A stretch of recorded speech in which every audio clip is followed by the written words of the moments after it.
Olá, tudo bem? Seja muito bem-vindo, seja muito bem-vinda à nossa página do YouTube. Meu nome é Rodolfo Bach e no nosso vídeo de hoje vamos trabalhar com um tema muito comum na nossa advocacia trabalhista, bem como na jurisprudência, que é a questão do acúmulo de função versus o desvio de função. No acúmulo de função, o trabalhador, o empregado, ele é contratado para uma determinada função. O que é função? É o conjunto de tarefas, atribuições, responsabilidades.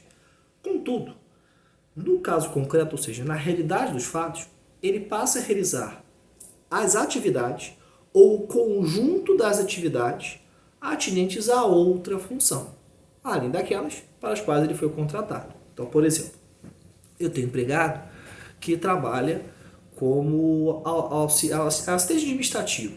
Qual é o caso desse assistente administrativo? Só que, além das suas atribuições normais, ele passa, por exemplo, a realizar atividades de limpeza, retirada do lixo, atividades essas que não estão na sua função, e sim na função de auxiliar de serviços gerais.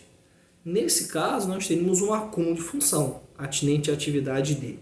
As atividades de, né, porque é o conjunto do assistente administrativo, com a de auxiliar de serviços gerais. Então, nós teríamos o típico acúmulo de função.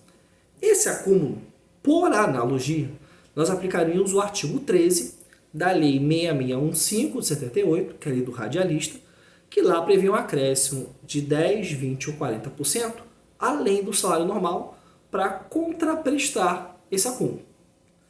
No desvio, o empregado é contratado para uma determinada função, porém, de fato, não realiza as atribuições daquela função, e sim apenas as de outra função. Então, no exemplo do que eu falei acima, nós teríamos aquele contratado para o cargo de assistente administrativo, só que, de fato, ele apenas realizaria as atribuições de auxiliar serviços gerais. No primeiro cenário, eu tenho o acúmulo, ou seja, o acréscimo de atividades. No segundo cenário, eu tenho apenas o exercício das atividades de auxiliar serviços gerais. E aí, nesse caso, nós teríamos o desvio de função. O que o desvio vai gerar? O direito ao pagamento das diferenças salariais entre as funções comparadas, quais sejam a função de assistente administrativo e a função de auxiliar de serviços gerais.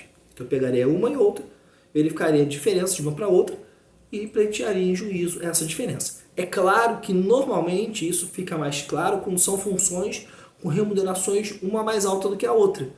Eu dei um exemplo que a função até é mais baixa, mas se fosse ao contrário, ou seja, auxiliares de serviços gerais que de fato trabalhavam como assistente administrativo, seria a diferença. Então vamos supor que fosse R$1.000 o auxiliar de serviços gerais e o assistente administrativo fosse R$3.000. Então eu pediria a diferença de uma função para outra, além, é claro, da retificação da carteira para que pudesse constar a função correta.